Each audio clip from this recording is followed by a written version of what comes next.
গান শেষ করতেই সবাই জোরে হাততালি দিল। একজন একটা বলছে, মাহেরের একটা কাজিন বলল, আমাদের কথায় রাজি হয়নি, কিন্তু ঠিকই ভাবি বলল আর রাজি হয়ে গেলে। এরপর তো ভাবিকে উদ্দেশ্য করে গান গাইল। মানে লায়লা মজনু সব ফেল। ওদের মধ্যে থেকে আরেকজন বলে উঠল, হ্যাঁ হ্যাঁ, তা আর বলতে। পুরো সময়টা তুর ভাবির দিকে আর চোখে তাকিয়েছিল। এদিকে তুর লজ্জায় লাল নীল হয়ে যাচ্ছে ওদের কথায়, কারণ আনান তুরের দিকে আর চোখে তাকিয়ে গান গাইছিল আর সবাই তুরের দিকে তাকিয়ে মুচকে মুচকে হাসছিল। সবার কথায় আনানের তেমন ভাবাবেগ নেই। সে তুরের লাজুক চেহারা দেখতে ব্যস্ত। তুরের লজ্জা সিটিয়ে যাচ্ছে দেখে আনান হুঁশ ফেরে। আনান সবাইকে উদ্দেশ্য করে বলল, সবগুলো শয়তান মিলে আমার পিচ্চি বউটাকে লজ্জা দিয়ে মেরে ফেলছিস কেন? যা ঘুরতে যা, নইলে সবগুলো ছাদ থেকে ধাক্কা দিয়ে ফেলে দিব। আনান কথা সবাই অট্টহাসিতে ফেটে পড়ল। তুর আরও বেশি লজ্জা পেল। মাহের এক প্রকার জোর করে সবাইকে নিয়ে ছাদ থেকে নেমে গেল। আনান মুচকি হেসে তুরের হাত ধরে টেনে তুলল। তুর গাল ফুলিয়ে ঠোঁট উল্টো বলল, আপনার কারণে সবাই লজ্জা দিল, এইবার সকালেও এগুলো বলবে। আনান তুরের কথায় চিন্তিত হন ভান ধরে বলল, এটাই তো বড় অন্যায়। বইয়ের দিকে তাকিয়ে গান গেয়ে বড় ভুল করেছি। লিসা দিকে তাকিয়ে গাওয়া উচিত ছিল। আনানের কথায় তুর চুপ করে গেল। আনানের হাত থেকে নিজের হাত ছাড়িয়ে ছাদ থেকে নিচে নেমে গেল। আনান ভুরু কুঁচকে তুরে যাওয়ার দিকে তাকিয়ে রইল। বেশ অবাক হলো। অন্য সময় হলে তুর রেগে যেত, কিন্তু এখন তুর কিছু না বলেই চলে গেল। আনান কয়েক মিনিট লাগে দিল এসব ভাবতে। এরপর আর সময় নষ্ট না করে খুব তাড়াহুড়া করে সিঁড়ি বেয়ে নেমে নিচে রুমে চলে গেল। রুমে ঢুকে ভুরু কুঁচকে গেল। লাইট অফ রাখা, পুরো রুম অন্ধকার হয়ে আছে। আনান হাতুড়ে লাইটের সুইচ টিপে লাইট অন করলো। আনান লাইট অন করে বিছানায় তাকিয়ে দেখে তুর নেই। ওয়াশরুমে গিয়ে দেখে তুর সেখানে নেই। এইবার আনান টেনশনে পড়ে গেল। ওয়াশরুমের দরজা বন্ধ করে রুম থেকে বের হতে যাবে, ঠিক তখনই কারো কান্নার আওয়াজ ভেসে এলো। আনান সেই আওয়াজ শুনে আর পা বাড়ালো না। কান্নার আওয়াজের উৎস ধরে এগিয়ে বারান্দার দিকে গেল। রুমের মধ্যে জ্বলতে থাকে লাইটের মৃদু আলো। বারান্দায় এসে পড়ল আর সেই আলো কারো আবছা অবয়া দেখা যাচ্ছে। আনান আর একটু খেয়াল করে দেখে বারান্দায় এক কোণে গুটিসুটি মেরে বসে আছে তার আদরিনী। পাশে হিজাবটা এলোমেলো হয়ে পড়ে আছে। তার আদরিনী এতক্ষণ হাঁটুতে মুখ গুজে কাঁদছে। আনান আর এক সেকেন্ড অপেক্ষা করল না। তুরের কাছে গিয়ে হাঁটু গেড়ে বসে ব্যথিত ব্যস্ত হয়ে বলল, কি হয়েছে তুর? তুমি এখানে এভাবে কেন বসে আছো? কাঁদছ কেন মায়াবতী? তুর আনানের কথা ডুকরে কেঁদে উঠল। আনান তুরের কান্নার কারণ ধরতে পারল না, তাই তুরের হাত ধরে টেনে নিজের কাছে নিয়ে এলো। তুর এক প্রকার ঝাঁপিয়ে পড়ল আনানের বুকে। আনান শক্ত করে তুরকে জড়িয়ে ধরে রেখেছে। তুর তো আনানকে জড়িয়ে ধরে আরও জোরে কেঁদে উঠল। তুরের মনে কোথাও একটা গভীর ভয় জেগে বসেছে, সেই ভয়টা আনানকে হারানোর। আনানের মুখে লিসার কথা শুনতেই তুর মনে পড়ে গেল আনানের মায়ের কথা। আনানের বাবাও আরেকজনকে বিয়ে করে আনানের মাকে ছেড়ে চলে গেছে। তুরও ভয় পেয়ে গেছে, যদি তার সাথে এমনটা হয়। তুরের অনুভূতিগুলো সুপ্ত হলেও সেই অনুভূতিগুলো অনেক ভারী আর প্রশস্ত। আনান তার বদ অভ্যাস হয়ে গেছে। সেই বদ অভ্যাস ছাড়া তুরে চলা মুশকিল নয়, বরং অসম্ভব। আনানকে ছাড়া জীবনটা পুরোই শূন্য, অনুভূতিহীন আর বেরং। বেশ কিছুক্ষণ পর তুর কান্না বন্ধ করল, কিন্তু পুরো বন্ধ হলো না। একটু পরপর হেঁচকি তুলে কাছে। আনান তুরকে বুকে জড়িয়ে ধরে বসে আছে। বুঝতে পারছে না হঠাৎ কি এমন হলো যে তুর এমন করছে। আনান ভাবনা ছেদ পড়ে তুরের গলার আওয়াজে। তুর কাঁপা কাঁপা গলায় বলল, আমি আপনাকে ছাড়া থাকতে পারবো না আনান, প্লিজ আমাকে ছেড়ে চলে যাবেন না। আমি আর কখনোই আপনার সাথে রাগ দেখাবো না, আই প্রমিস আনান। আর কখনোই কোনো কিছুর জন্য বলবো না, তাও ছেড়ে যাবেন না আনান। তুরের কথা আনানের দু চোখ ভরে উঠল। তার আদরিনী এভাবে বলছে কেন? কই, সে তো কখনো ছেড়ে যাওয়ার কথা বলেনি, বরং তুরকে আঁকড়ে ধরে বাঁচার স্বপ্ন দেখছে। তাহলে এখন এমন হলো যে তুর এতটা ভেঙে পড়েছে? তুর আনানের বুক থেকে মাথা তুলে বলো, আমি নিসার থেকেও ভালো হয়ে চলবো আনান, বেশি বেশি ভালোবাসি তো আনান। তুরের মুখের দিকে তাকিয়ে আনান চোখ বুঝল, চোখে জমে থাকা অশ্রুবিন্দু গড়িয়ে পড়ল কপল বেয়ে। এইটুকু কথাতে তার মায়াবতী কতটা ভেঙে পড়েছে আনান এখন উপলব্ধি করতে পারছে। মাও নিশ্চয় এইভাবে কেঁদেছে বাবার কাছে, কিন্তু সেই পাশার মানুষটার মন গলল না, বরং আরও নির্মমভাবে আঘাত করত মাকে। আনান তুরকে ছেড়ে উঠে দাঁড়ালো। তুর অশ্রুসিক্ত চোখে আনানের দিকে তাকিয়ে আছে। আনান তুরের দুহাত ধরে উঠে তুরের কাঁধ জড়িয়ে ধরে রুমে নিয়ে গেল। দরজা লক করে দিয়ে লাইট অফ করে ডিম লাইট অন করে দিল। তুর বিছানায় বসে আনানের দিকে তাকিয়ে আছে। আনান বিছানায় বসে তুরকে আলতো করে শুয়ে দিয়ে নিজেও তুরের পাশে শুয়ে পড়ল। তুরের দিকে তাকিয়ে দেখে তুর বেশ দূরত্ব বজায় রেখে শুয়ে আছে। আনান তুরকে টেনে নিয়ে নিজের একদম কাছে নিয়ে এলো। তুরের মাথার নিচ থেকে বালিশ টেনে ফেলে দিয়ে তুরের মাথা নিজের বাহুতে রাখল। তুর অবাক হলো না, বরং আনানের কাছে ঘেঁষে রইল। আনান তুরের দিকে তাকিয়ে বলো, জানো আমার একটা প্রার্থনা, দুজন একসাথে বুড়ো হব। এখন যেভাবে আছো, দুজন যখন একসাথে বুড়ো হব তখনও ঠিক এভাবে থাকবো। তখন হয়তো দৃষ্টি ঘোলাটে হবে, গায়ের চামড়া ঝুলে যাবে, লাঠি ভর দিয়ে হাঁটতে হবে, তবে একটা প্রশান্তি থাকবে, তুমি আমার পাশে আছো। চশমা খুঁজে না পেলে তোমায় চশমা খুঁজে দিতে বলবো, তখন তুমি কপট রাগ দেখিয়ে বলবে, অসভ্য বদ লুচু বেটা চশমা মাথায় রেখে আমাকে বিরক্ত করছে। তোমার বিরক্ত চেহারা দেখে আমি হেসে উঠে চশমা পরে নিব। সেই বয়সে তোমাকে বিরক্ত করতে পিছপা হব না। কাপা হাতে তোমাকে খাবার খাইয়ে দিব।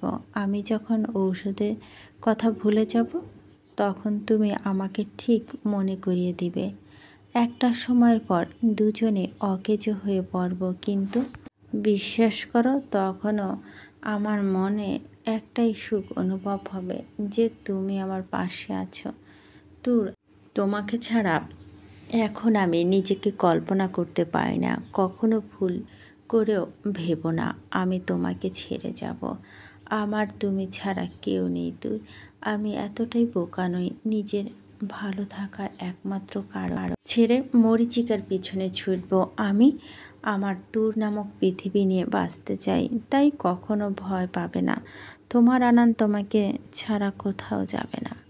তুর আনানের কথা হতবাক হয়ে গেছে। আসলে সে কিছু সময় জন্য আনানের সাথে তার বাবার করা কাজগুলো গুলিয়ে ফেলছে, যা সত্যি আনান। তুর আনানের দিকে তাকিয়ে এক হাতে আনানের গালে স্পর্শ করে বলো, সরি, আর কখনো বলবো না। আমি কি করব ভয় হয়, তাই তো বলেছি।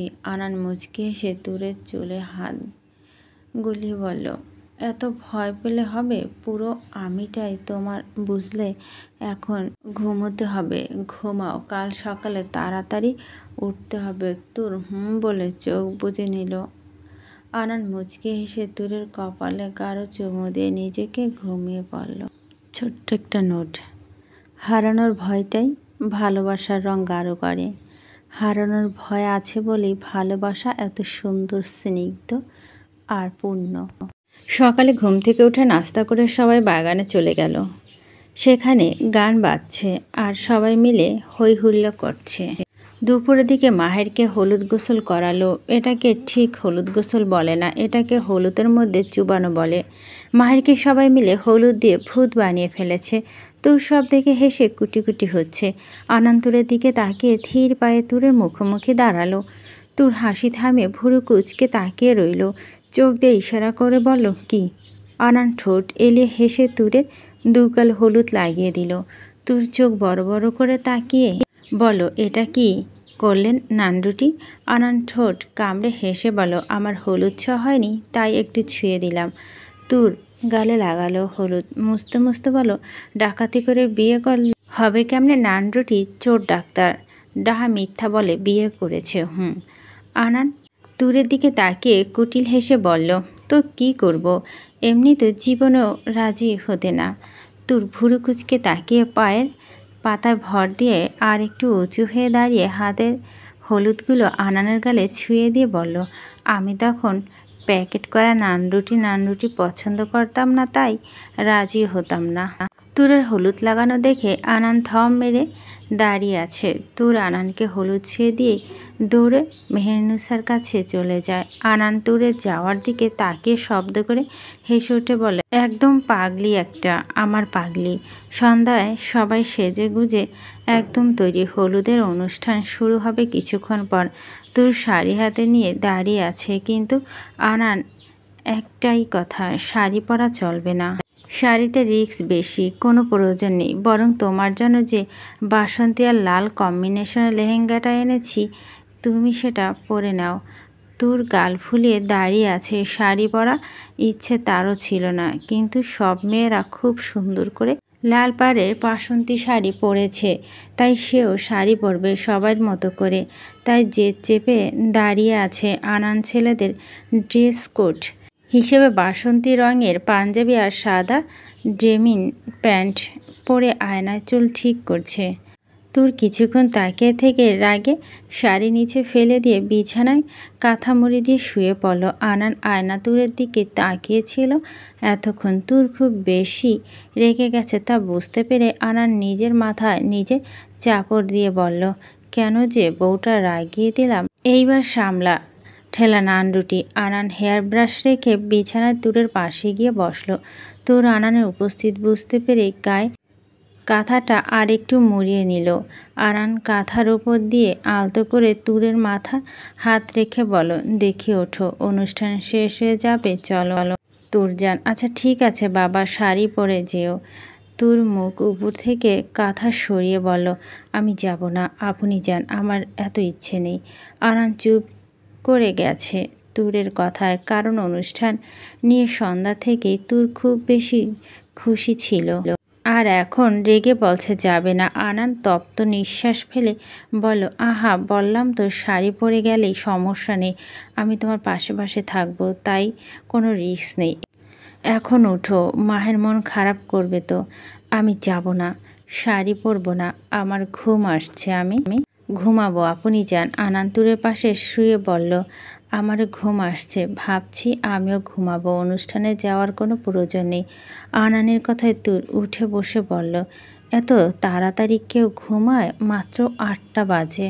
তুরের কথায় আনান ঠোঁট চেপে হেসে উঠে বলল, আমার বউ ঘুমায় তাই আমিও ঘুমাবো। তুর আনানের কথা শুনে নিজে বোকামো বুঝতে পেরে জিভ কামড়ে অন্যদিকে ফিরে গেল। আনান কোনো রকম হাসি চেপে রেখে বলল, উঠো না, চলো, শাড়ি পরিয়ে দেব, চলো। তুর আনানের দিকে তাকিয়ে বলল, আমি শাড়ি পরবো না, যেভাবে আছি সেভাবেই থাকবো। আনান উঠে তুরের হাত ধরে তুরকে নিচে নামিয়ে বলল, কোনো কথা হবে না, যাও গিয়ে আর সব কিছু পরে এসো, আমি শাড়ি পরিয়ে দেব।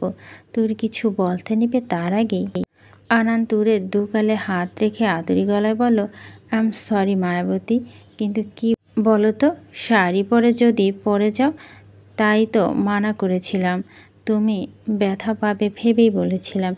এখন তো আমি তোমার সাথে সাথে থাকবো, তাই বলছি শাড়ি পরো। আমি চাই না আমার এই ছোট্ট পৃথিবীটা এত তুচ্ছ কারণে মন খারাপ করে থাকুক। এখন যাও। তুর আনানের আদুরি কথা মুচকি হেসে ওয়াশরুমের দিকে পা বাড়ালো। আনান তুরকে শাড়ি পরিয়ে দিচ্ছে। তুর বিরক্ত হয়ে বলল, দেখুন নানরুটি, এত সেফটি পিন আটকেছেন যে, আমাকে ছাড়লে পুরো 4 কেজি সেফটি পিন ঝরে পড়বে, আর লাগাবেন না, দেখুন শাড়ি ঠিক আছে। আনান তুরের শাড়ির আঁচল সেট করে তাতে সেফটি পিন লাগাতে লাগাতে বলো, এইবার আর সমস্যা হবে না। তুর আনানের দিকে তীক্ষ্ণ দৃষ্টিতে তাকিয়ে বলো, হওয়ার কথা না, এত সেফটি পিন কেউ আটকায়? আনান দাঁত কেলিয়ে বলো, আর যাই, তোমাকে নিয়ে কোনো প্রকার রিস্ক নিতে পারবো না, তাই এতগুলো আটকিয়েছি। এখন এত কথা না বলে বসো, একটু সাজিয়ে দেই। তুর ঢুলে বসে পড়ল। আনান তুরের চোখে কাজল আর ঠোঁটে লিপস্টিক লাগিয়ে দিয়ে মাথায় লাল রঙের একটা হিজাব বেঁধে নিল। হাতে লাল রঙের কাচের চুড়ি পরিয়ে সাজ শেষ করল। আনান তুরকে এক পলক দেখে নিয়ে বলো, একদম আনানের টুকটুকে বউ লাগছে। আনানের কথায় তুর মাথা নিচু করে মুচকি হাসল। আনান তুরের হাসি দেখে নিজের ঠোঁট এলিয়ে হেসে তুরের হাত ধরে রুমের বাইরে নিয়ে গেল। অনুষ্ঠান শুরু হয়ে গেছে, পুরো বাড়ি মেহমানের ছড়াছড়ি। এখন সবাই মেয়ে বাড়িতে হলুদ ছোঁয়াতে যাবে। ছেলেপক্ষ আর মেয়ে পক্ষে হলুদ দেওয়া নেওয়াতে প্রায় রাত 1টা। এখন সবাই মিলে মাহেরকে হলুদ ছোঁয়াচ্ছে। তুর আনানের সাথে প্যান্ডেলে এক কোণে চেয়ারে বসে আছে আর হলুদ লাগানো দেখছে। তুর কিছুক্ষণ চুপ করে থেকে বেশ কৌতূহল নিয়ে বলল, আমাদের বিয়েটা এমন করে হলে খুব মজা হতো, তাই না? সুখ নিয়ে সবাই মিলে একসাথে এই অনুষ্ঠানে হলুদ ছোঁয়াতো। আপনাকেও মাহের ভাইয়ের মতো করে হলুদে ভূত বানিয়ে দিত সবাই। আনান তুরের দিকে তাকিয়ে মুচকি হেসে বলল, সমস্যা কি, বিয়েই তো। তুর কিটকিট করে হেসে উঠে বলল, কোনো সমস্যা হতো না, শুধু আমি ছবি তুলে রেখে দিতাম। বুড়ো বয়সে নাতি নাতনিদের দেখে আপনার খিল্লি উড়াতাম। আনান কিছুক্ষণ তুরের মুখের দিকে চেয়ে থেকে বলল, তাই ঠিক আছে, আমাকে নিয়ে নাতি নাতনি মজা করবে, এটাও তাদের অধিকারের মধ্যে পড়ে, তাই আমাদের সেটা থেকে বঞ্চিত করা যাবে না। তুর আনানের দিকে তাকিয়ে বলল, মানে? আনান তুরের নাক টেনে দিয়ে বলল, মানে আবার বিয়ে করব। তুর চোখ বড় বড় করে বলল, কোন সেই সাতচন্নি মামদ ভূত যে শেষমেশ আমার চোখের সামনে আমার জামাইয়ের বিয়ে করবে? তুরের কথা আনান শব্দ করে হেসে উঠে বলল, কোনো সাতচন্নি মামদর ভূত নয়, বরং আমি যাকে বিয়ে করব সে আমার পাশে বসে থাকা আমার দুষ্ট মায়াবতী আদরিণীটা। তুরের আনানের কথা স্বস্তির নিঃশ্বাস ফেল। আনান শান্ত দৃষ্টিতে তুরের দিকে তাকিয়ে তুরের দুহাত আলতো করে চেপে ধরে বলো, আরেকবার নিজ থেকে আমাকে বিয়ে করবে তুর? আর একবার আমার হবে, অনেকটা নয়, বরং আর একটুখানি ভালোবাসবে। শেষ অবধি সাথে থাকার জন্য আরেকবার ওয়াদাবদ্ধ হবে, আরেকবার নিজ থেকে আমার মতো ছন্ন ছাড়া অগোছালো উদ্দেশ্যহীন ছেলেটার দায়িত্ব নেবে, আরেকবার নিজ থেকে আমার বেঁচে থাকার কারণ হবে। শুধু আর একবার তুর। তুর আনানের দিকে তাকিয়ে চোখে চোখ রেখে বলল, হ্যাঁ, কিন্তু একবার নয়, আমি বারবার মিসেস নানডুটি হতে রাজি আছি। তুরের কথা আনান ঠোঁট এলিয়ে হেসে বলল, তা মিসেস নানডুটি তৈরি হয়ে যান। এই মিষ্টি নানডুটি আরেকবার তার মিসেসকে নিজের নামে লিখে নেবে। তুল লাজুক হেসে আনানের দিক থেকে চোখ সরিয়ে নিল। ভোর, যাকে বলে স্নিগ্ধ ভোর। রাতের জানালা থাই গ্লাসটা লাগানো হয়নি, তাই সকালের সদ্য আলো ফোটা সোনালি রোদের কিরণ এসে পড়েছে রুমের মধ্যে। সকালে সোনালি রোদের একরত্তি মিষ্টি আলো এসে আনানের চোখ ছুঁয়ে দিচ্ছে। আনান বিরক্ত হলো না, বরং চোখ বন্ধ রেখেই ঠোঁটের কোণে হাসি রেখা টানল। তারপর চোখ খুলে নিজের বাহুডোরে আবদ্ধ করে থাকে তার প্রিয়সীর মুখ দিয়ে তাকিয়ে মুচকি হাসা তার কপালে উষ্ণ উষ্ণতায় ছোঁয়ালো। তবে তার বাহুডোরে আবদ্ধ হয়ে থাকা ঘুমন্ত প্রিয়সী ঘুমের মধ্যে মুচকি হেসে আবার ঘুমিয়ে পড়ল। আনান খুব যত্ন করে প্রিয়সীর কপালে ছড়িয়ে ছিটিয়ে থাকা ছোট ছোট অবাধ্য চুলগুলো আলতো হাতে কানের পিঠে গুজে দিয়ে খোল লাগা গলায় বলল, মাই ডিয়ার ওয়াইফ। আনানের কথা তার প্রিয়সী শুনল না, শুনবেই কি করে? সে তো এখন তার ব্যক্তিগত মানুষের নিরাপত্তা। বুকে বিশ্বাসযোগ্য বাহুবন্ধনে আবদ্ধ হয়ে গভীর দ্বন্দ্বে নিমগ্ন। সবাই তৈরি হয়ে নিল। বরযাত্রীর বউ আনতে যাবে বলে কথা। এদিকে তুর আর আনান একদম টিপটপ হয়ে বের হলো। তুর আনানের সাথে ম্যাচিং করে ফুল ব্ল্যাক শাড়ি পরেছে আর হিজাবটাও ম্যাচিং করা। ঠোঁটে টুকটুকে লাল লিপস্টিক আর চোখে গাঢ় কাজল। দুজনে একসাথে বের হয়ে সিঁড়ি দিয়ে নামতেই সবাই হাঁ করে তাকিয়ে রইল। সবাই তো তাদের দেখে প্রশংসা পঞ্চমুখ। তুর সিঁড়ি বেয়ে নিচে নেমে দেখে মেহেরুন্নেসা অবাক চোখে তার দিকে তাকিয়ে আছে। তুর মুচকি হেসে মেহেরুন্নেসার সামনে যেতেই তড়িঘড়ি করে উনি একটা গহনা বক্স খুলে একজোড়া বালা বের করলো। আনান মেহেরুন্নেসার দিকে তাকিয়ে বোঝার চেষ্টা করছে উনি কি করতে চাইছে। মেহেরুন্নেসা গয়নার বক্স থেকে একজোড়া বালা বের করে তুরের হাতে ধরে সেই বালা পরিয়ে দিল। তুর হতকম্ব হয়ে তাকিয়ে আছে। আনান সামনে এগিয়ে গিয়ে জিজ্ঞেস করল, কি করছো মা? এসব তুরকে দিচ্ছ কেন? মেহেরুন্নেসা তুরের হাত ধরে আনানের দিকে তাকিয়ে অশ্রুসিক্ত চোখে মুচকি হেসে বলল, আনিতা মারা যাওয়ার 2 মাস আগে আমাকে নিয়ে স্বর্ণকার দোকানে গিয়েছিল। সেখানেই দুটো বালা বায়না দিয়েছিল। আমি যখন জিজ্ঞেস করলাম এই বালা কার জন্য বানাবি আনিতা? আনিতা মুচকি হেসে বলল, আমার আনানের বউয়ের জন্য। আমার আনান যখন একটা মিষ্টি মেয়ে বউ করে আনবে তখন আমি আমার আনানের মিষ্টি বউকে এই বালা নিজ হাতে পরিয়ে দিব, তাই বানাচ্ছি। বালাগুলো নিজ চোখে পরখ করার আগে আনিতা দূরে চলে গেল। এই সেই বালা আমি নিজের কাছে এনে রেখেছিলাম। মনে মনে ভেবে রেখেছিলাম যখন তুই বিয়ে করে বউ আনবি তখন আমি আনিতা হয়ে এই বালা তাকে পরিয়ে দেব। আর আজ আমার মনে হয়েছে এটাই সেই উপযুক্ত সময় আনান মিষ্টি বউকে তার শাশুড়ি মায়ের ভালোবাসা আর দোয়া মিশ্রিত উপহার দেওয়া। তুর ছলছল চোখে আনানের দিকে তাকালো। আনান অশ্রুসিক্ত চোখে বালা দুটোর দিকে তাকিয়ে মুচকি হেসে বলো, খুব সুন্দর। মেহেরুন্নেসা আনানের গালে হাত রেখে বলো, তোর মা তোর বউয়ের জন্য পছন্দ করে বানাতে দিয়েছিল, সুন্দর তো হবেই। তোর বালা আলতো হাতে ছুঁয়ে মুচকি হাসে। মেহেরুন্নেসা গহনার বক্স খুলে একটা চেন বের করে তুরের গলায় পরিয়ে দিতে দিতে বলো, আর এটা আমার তরফ থেকে আমার রাগী ছেলের বউয়ের জন্য।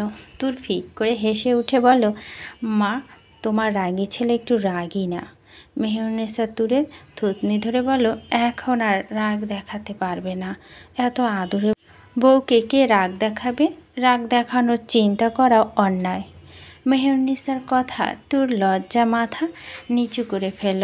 আনার মেহেরুন্নেসাকে এক হাতে জড়িয়ে ধরে বলল, মা দেখো দেখো বউ লজ্জা পাচ্ছে। আনানের কথায় সবাই শব্দ করে হেসে উঠল। তুরকে প্রায় শেষ। মেহেরুন্নেসা আলতো করে আনানের বাহুতে চাপড় মেরে বলল, বেয়াদব ছেলে, শুধু শুধু আমার মেয়েটাকে লজ্জা দিচ্ছিস। যা এই বাদর ছেলেকে রুম থেকে নিয়ে আয়। এই সেজে বের হচ্ছে, আল্লাহ জানে এতক্ষণ কিভাবে লাগে। মেহেরুন্নেসার কথায় পুরো ঘরের মানুষ হাসিতে ফেটে পড়েছে। তুর নিজেও খিলখিল করে হেসে উঠল। 12:30 বরযাত্রী নিয়ে বের হলো সবাই। পৌঁছাতে পৌঁছাতে প্রায় 2টো বেজে গেছে। দু বাড়ির মানুষ হই হুল্লো আর আমেজের মধ্যে দিয়ে বিয়েটা সম্পূর্ণ করলো।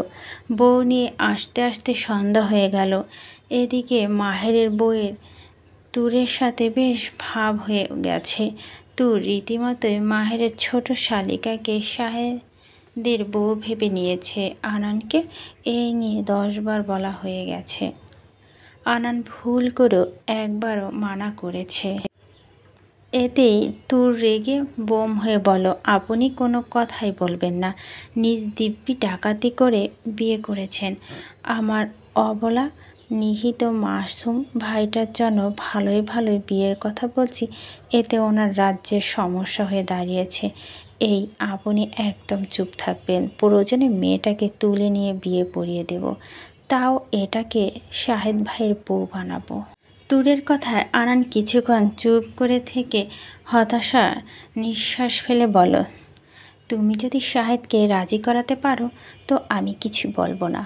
এরপর থেকে তুর মাহেরের বউয়ের সাথে ভাব জমাতে ব্যস্ত হয়ে পড়ল, যাতে করে তার বোনের কথা বলতে পারে। সব দেখে আনান বুড়ো কুচকে তাকে বিড় করে বলল, বাপরে, বউ তো আমার থেকেও 2 কদম এগিয়ে। অপরদিকে কিন্তু শাহেদের কোনো খবর নেই, সে লাপাত্তা। বউভাত শেষ হতেই আনান তুরকে নিয়ে বাড়ি চলে এলো। বাড়ি থেকে সব গুছিয়ে আবার বেরিয়ে পড়ল। তুর অনেকবার জিজ্ঞেস করেছে কোথায় নিয়ে যাচ্ছেন। আনান শুধু একটা কথাই বলছে, দেখলে বুঝবে। এরপর তুর আর কিচ্ছু জিজ্ঞেস করেনি। আনান নিজ গাড়ি ড্রাইভ করছে। আজ ড্রাইভার চাচা নেই। তুর কিছুক্ষণ পর পর আনানের দিকে তাকিয়ে বোঝার চেষ্টা করছে আসলে আনান তাকে কোথায় নিয়ে যাচ্ছে। প্রায় মিনিট 20 পর আনান গাড়ি সুখ নিরে গলির দিকে এগিয়ে যেতে লাগলো। তুর হাঁ করে তাকিয়ে দেখছে, শুধু দেখবেই না বা কেন, পুরো গলি লাল নীল সাদা মরিচবাতি দিয়ে সাজানো। সুখ নিরে গেটের বাইরে বিশাল করে একটা গেট দেওয়া। সেই গেটগুলো সাধারণত বিয়ে বাড়িতে করা হয়, ঠিক তেমন গেট। তুর অবাক চোখে সব কিছু হাতিয়ে দেখছে। আনান আর চোখে তুরের রিয়াকশন দেখে মুচকি মুচকি হাসছে। সুখনীরের গেট আনান গাড়ি থামালো, নিজে নেমে তুরের পাশে দরজা খুলে দিল। তুরের তো আনানের দিকে কোনো খেয়াল নেই। তুর চারপাশে সাজসজ্জা দেখতে দেখতে জিজ্ঞেস করলো, এইখানে কার বিয়ে হচ্ছে? এত সাজানো কেন? তুর আনানের উত্তর না পেয়ে আনানের দিকে ঘাড় ঘুরিয়ে তাকালো। দেখলো আনান নেই, বরং গাড়ির দরজার সাথে প্রায় লাগোয়া বড় একটা বোর্ড, যেখানে আনান আর তুরের রিসিপশনের ছবি দেওয়া, আর পাশে ইংরেজিতে গোটা গোটা অক্ষরে তুর ওয়েটস আনান। তুর ধীর পায়ে হেঁটে বোর্ডটার কাছে গেল। হাত বাড়িয়ে ছুঁয়ে দিতেই টিম টিম করে আলো জ্বলে উঠল বোর্ডের চারপাশে। পিছন থেকে ভেসে এলো আনানের কণ্ঠ, যেখানে আনান এরপরকার চিৎকার করে বলে উঠল, উইল ইউ মেরি মি তুর? তুর আনানের কণ্ঠ পেয়ে তা অনুসরণ করে ঘুরে দাঁড়ালো। পিছনে ঘুরে তাকিয়ে দেখলো আনান হাঁটু গেড়ে বসে আছে, তার হাতে কাঠগোলাপ। আনানের পিছনে দাঁড়িয়ে আছে বেস্ট 15। দুপাশে সুখনীরের প্রবীণ ও বাচ্চারা দাঁড়িয়ে আছে, সবাই হাতে গোলাপের পাপড়ি। ক্যাথি স্টার একটা বড় লাল চূর্ণি হাতে নিয়ে দাঁড়িয়ে আছে। তুর অবাক হয়ে দেখছে। কয়েক মিনিটের যেন বাকশক্তি হারিয়ে বসেছে তুর। আনান মায়াভরা চোখে তাকিয়ে বলল, আমাকে বিয়ে করবে তুর? আরেকবার স্বেচ্ছায় আমার হবে, আরেকবার আমার আদরিনী হবে। Will you be my lifeline তুর? তুরের অবগতা দৃষ্টি রং বদল হলো। সে চোখে এক সমুদ্র ভালোবাসা নিয়ে গুটি গুটি পায়ে এগিয়ে গেল আনানের সামনে। আনানের হাত থেকে 2 হাত দিয়ে পরম যত্ন নিয়ে নিল কাঠগোলাপ। আনান তুরের দিকে তাকিয়ে আছে। তুর আনানের চুল এলোমেলো করে দিয়ে বলল, ডাক্তার আনান, আমি স্বেচ্ছা সজ্ঞানে আবার আপনার আদরিনী হতে রাজি আছি। তুরের কথায় সবাই এক প্রকার চিৎকার করে উঠল। বাচ্চারা ঝরা কাঠগোলাপের পাপড়িগুলো তুর আর আনানের ওপর ছেটাতে লাগলো। ক্যাথি স্টেলা লাল চূর্ণিটা দিয়ে বউয়ের মতো করে তুরের মাথায় ঘোমটা দিয়ে দিল। আনান উঠে তুরে মুখোমুখি দাঁড়িয়ে আস্তে করে বলল, ভালোবাসি, ভালোবাসা। আনানের কথায় তুর মাথা নিচু করে লাজুক হাসল। তুর প্রপোজাল অ্যাকসেপ্ট করতে সবাই খুশি দেখে গে। এরই মধ্যে বেস্ট 15 আর বেস্ট 15 নেই, তার রীতিমতো আনানকে তাদের ছোট বোনের বর হিসেবে দেখছে। আনান উঠে দাঁড়াতেই শাহেদ আর ফারহান সহ সবাই আনানের সামনে এসে দাঁড়িয়ে বলল, নেহাত বোন রাজি ছিল, নয়তো আমরা আমাদের বোনকে এমন জায়গায় বিয়ে দিতাম না। আনান প্রথম অবাক হলো, পরে মুচকি হেসে বলল, সেটা পরে দেখা যাবে বউয়ের বড় ভাইয়েরা। শাহেদ মুখ টিপে হেসে বলল, তা মিস্টার ডাক্তার আনান, আপনি কি জানেন আপনি বেশি কথা বললে আপনার বিয়ে এখনই ভেঙে দিতে পারি? আনান শাহেদের কথা তেড়ে গিয়ে বলল, ও তাই, দাঁড়াও সবাই দেখি তোমাদের একটু। শাহেদে আর পায়কে তারা তো বলেই দৌড়ে পালিয়ে গেল। এদিকে তুর ক্যাথি স্টেলার জড়িয়ে ধরে দাঁড়িয়ে আছে। বেশ কিছুক্ষণ পর ছেড়ে দিয়ে সুখনীরের সবাই সাথে কুশল বিনিময় করলো। সবাই হইচই করতে করতে আনান আর তুরকে নিয়ে সুখনীর ভেতরে প্রবেশ করলো। পুরো শুকনির সাজানো নতুন 3তলা বিল্ডিংটি পুরো মরিচবাতি দিয়ে সাজানো হয়েছে। বিল্ডিংয়ের সামনে উঠোনের মতো জায়গাতে বড় করে প্যান্ডেল করা হয়েছে, যার উপরে কোনো কিছু দেওয়া নেই, যার ফলে প্রশস্ত আকাশটা প্যান্ডেলের ভিতর থেকে দৃশ্যমান। আকাশ আর তারা সাজসজ্জা একটা অংশ। তুর সবার সাথে সেই দিকে এগিয়ে গেল। প্যান্ডেলের ভিতর দুপাশে দুটো স্টেজ, যার ওপর পিঙ্ক কালার কাপড় দিয়ে বিছানার মতো করে পাতা। দেখে বোঝা যাচ্ছে আজ মেহেন্দি আর ছোট্ট করে গানের অনুষ্ঠান হবে। স্টেজের দুটো চারপাশে সাদা গোলাপি রঙের পাতলা কাপড় দিয়ে সাজানো, যার মধ্যে ফেরি লাইটগুলো মিটমিট করে জ্বলছে। তুর সামনে পা বাড়াতে দেখলো মাদার ক্রিস্টোফার কারোর সাথে হেসে হেসে কথা বলছে। একটু এগিয়ে যেতে দেখলো চার্চের গুলো। তুর আর বুঝতে বাকি রইল না যে আনান পুরো খ্রিস্টান পাড়া সবাইকে ইনভাইট করেছে। অবশ্যই করবেই না বা কেন, এই পাড়াতে শুকনির ছাড়া আর সব খ্রিস্টান পরিবার থাকে। এরই মধ্যে মাদার ক্রিস্টোফারের বাড়িতে তুর থাকে। সে মুসলিম ধর্মাবলম্বী। পুরো পাড়া তুরকে চেনে, তাকে খুব স্নেহ করে। মুসলিম মেয়ে হিসেবে তুরকে কখনোই কটু চোখে দেখেনি, বরং তুর যখন ছোটবেলায় মাদার ক্রিস্টোফার সাথে চার্চে যেত, তখন সবাই এক প্রকার তুরকে কোলে নেওয়ার জন্য টানাটানি করত। মাদার ক্রিস্টোফার কথা বলতে বলতে তুরের দিকে চোখ পড়ল। তুরের দিকে স্থির হয়ে তাকিয়ে থাকে। মুচকি হেসে তুরের কাছে গেল। তুর তার আম্মাকে দেখে অশ্রুসিক্ত চোখে জড়িয়ে ধরল। মাদার ক্রিস্টোফার পরম যত্নে মেয়েকে 2 হাতে আলগে নিল। ক্যাথি স্টার পিছনে দাঁড়িয়ে তাড়া দিতে লাগলো। মাদার অলরেডি 8:30 বেজে গেছে।